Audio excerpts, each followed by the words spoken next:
Nagtataka din ba kayo kung bakit marami nagsitayo ang housing project dito sa Naik, Cavite? At ang mumura pa nila. Dahil yan dito sa project or sa major infrastructure project ng government. Itong Bataan Cavite Bridge na kung saan ay magkukonek yung Naik Cavite papuntang Mariveles, Bataan. At ayon pa sa kanila, yung original travel time from 5 hours ay magiging 30 minutes na lang pag once na mayari ito by 2029. Kaya marami nagsitayo ang project dito sa Naik, Cavite. At isa na nga dito, yung Leora Homes, Naik, Cavite.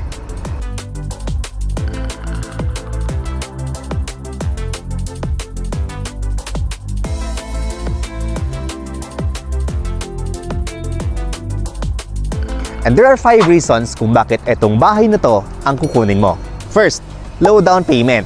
For as low as 159 down payment through Pag-ibig Financing, or for as low as 116,000 pesos down payment through bank financing, ay pupwede mo na itong malipatan. Number 2, isang sakay ka lang papuntang PITX via Cavitex Road. Kaya napaka-accessible ng project na to. And number 3, kumpleto ang kanilang amenities. Number 4, ay malaki ang savings mo sa kuryente dahil sa bahay na to ay sinamahan na rin nila ng solar power nang sa ganon ay makatipid ka sa inyong kuryente. At hindi lang yon, dahil may kasama pa itong 2 water tank para sa pag-harvest ng rainwater. Kaya hindi lang sa kuryente tayo makakatipid, pati na rin sa water bill natin. At ang pinakamalaga sa lahat, ang number 5, pupwede sa lahat. Mapa-OFW ka man, local employed, seafarer or immigrant, ay pupwede ka dito sa Leora Homes, Naik, Cavite. Rog Camacho here, isang licensed real estate broker, at andito tayo ngayon sa Barangay Malainen, Naik, Cavite to feature again our Amora Townhouse Model Unit. So by the way, for our Amora Model Unit, it has a minimum lot area of 50 square meter at ang kanyang floor area ay 44 square meters. So ang turnover ng ating Leora Model Unit ay basic, no? Wala siyang tiles, meron tayong paint, meron tayong ceiling. Doon naman sa taas ay meron tayong ceiling, walang tiles pero painted. So ang kulang na lang dito ay tiles and partition. Pero hindi ka nalugi kasi sa bahay na to ay may kasama na siyang solar power na kung saan ay makakatipid po kayo sa inyong kuryente. At hindi lang yon, sinabi ko po sa inyo kanina, itong bahay na to ay makakatipid din po kayo sa inyong water bill dahil may kasama po siyang 2 water tank.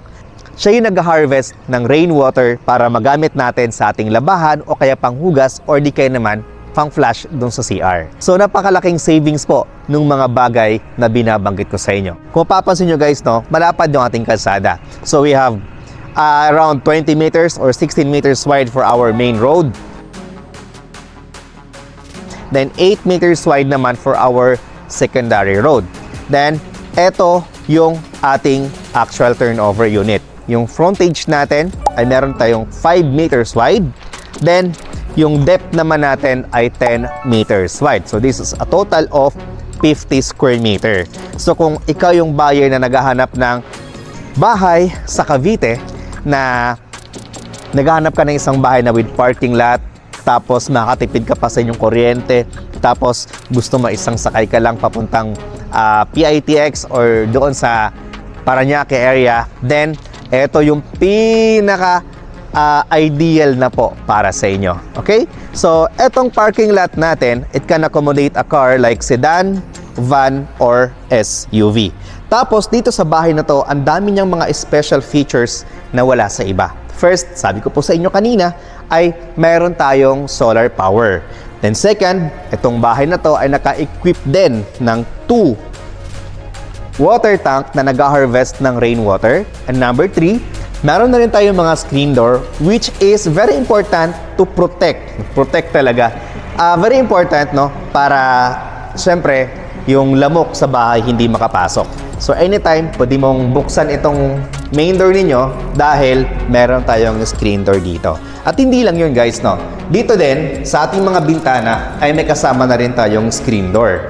At isa pa, malaki yung bintana natin, malapad yung bintana natin that gives us a natural light dito sa ating dining area, kitchen area, and living area as well. Bago tayo pumasok dito, okay, so dito sa ating main door, ayan, gusto ko lang i-highlight sa inyo, no? Yan, sa tunog pa lang niya, makikita mo na, mapifeel mo na kung solid ba yung ating main door. Okay? So, yung lock set natin, meron tayong dalawa, isang deadbolt, tapos isang lock set pa. Then, eto yung ating actual turnover unit. So, for our actual turnover unit, mataas yung floor to ceiling height natin.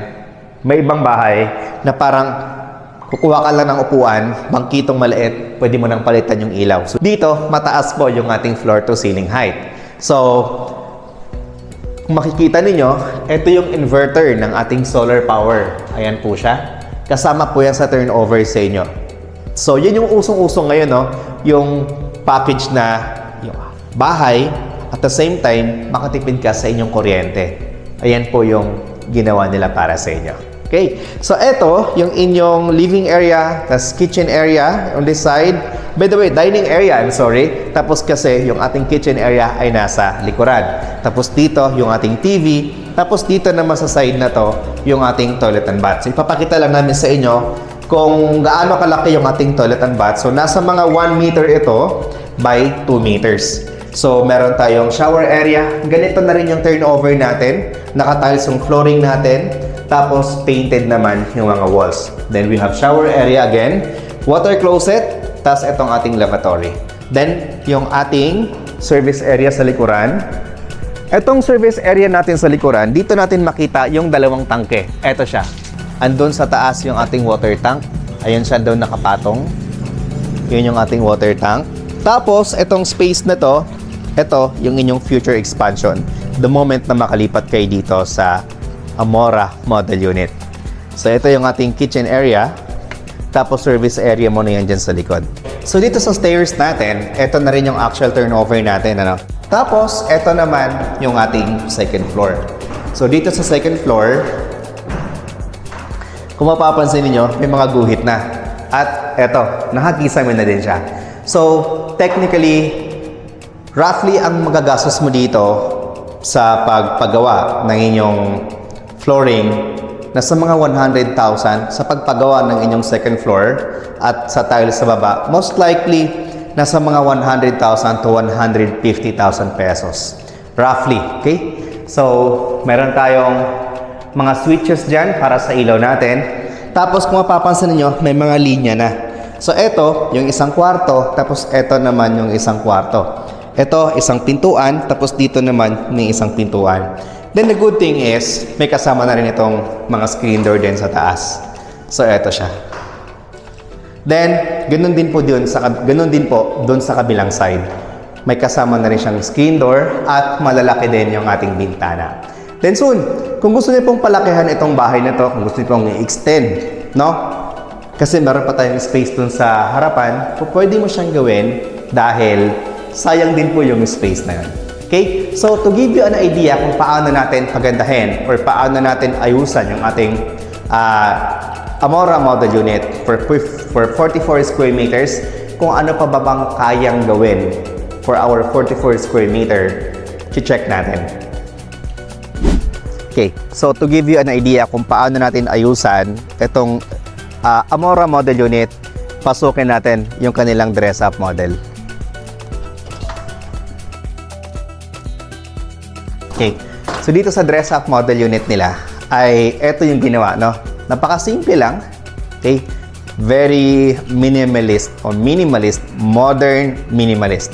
Okay, so dito, naglagay sila ng upuan, isang upuan lang talagang nilagay nila, no? Tapos, eto may table. By the way, kasyang-kasya naman dito kahit maglagay ka ng L-type na upuan. Tapos, dito yung TV natin. Yan, sa area na yan. Then, dito, nakapaglagay sila ng table. So, it would be your dining table. Ganito na rin siya pag inayusan natin. So, dito ang nilagay lang, ang dinagdag lang po ay tiles. 60 by 60 na granite tiles. Yan siya. Yan yung nangyari. Mas lumaki yung ating floor area, no? Pag once na tiles na. Ganun naman talaga eh, normally, no?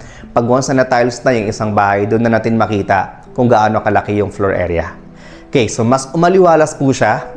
Tapos nilagyan po siya ng mga gamit. Tapos dito, inilagay nila yung kanilang kitchen area. Pero yung kitchen area natin kasi ay andito sa likuran. Ayan. Andito sa likuran. Ayan siya. So yan. Kaya mas lalaki pa talaga yung living area and dining area natin.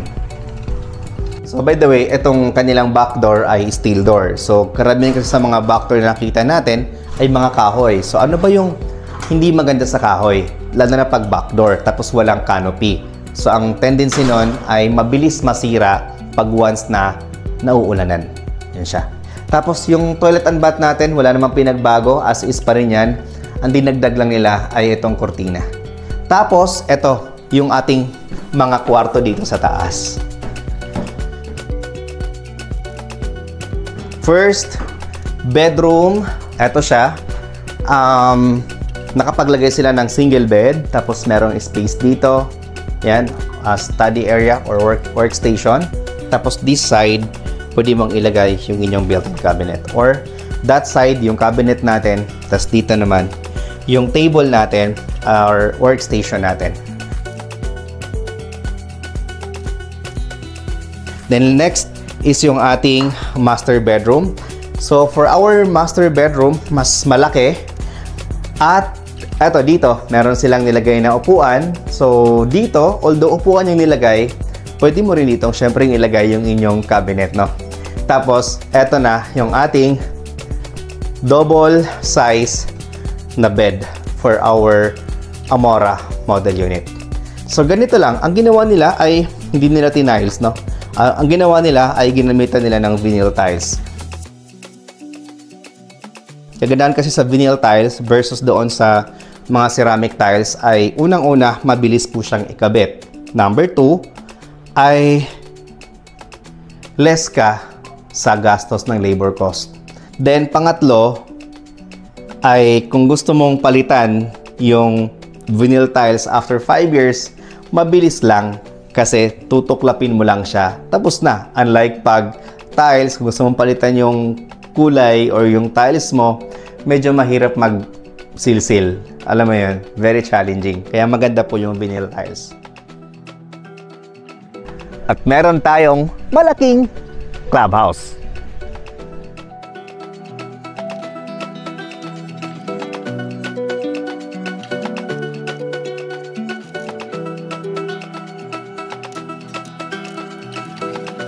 Meron tayong children's playground at meron tayong malaking covered court o yung ating basketball court.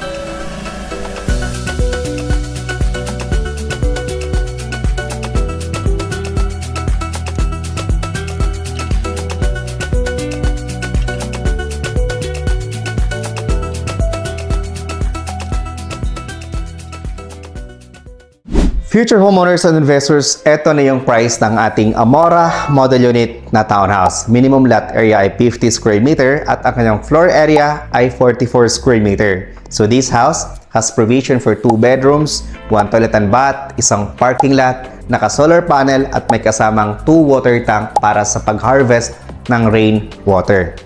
Yung price natin ay 2,327,400. Yung down payment natin through BPI Bank Financing is only 116,000 pesos. 116,000 pesos, 370. Bawasan natin ang reservation fee na 12,000 pesos para maka-hold kayo ng unit. Pin yung remaining balance doon. Ayun, yung i-divide natin for 10 months nang walang interest. Pin yung ating monthly down payment for 10 months, 10,437 pesos na lang. Then, yung ating monthly amortization through bank financing for 30 years is 15,083 pesos only. Para naman sa ating mga buyer na gustong i-avail itong ating Amora model unit, Pag-ibig Financing ay po pwede din ito.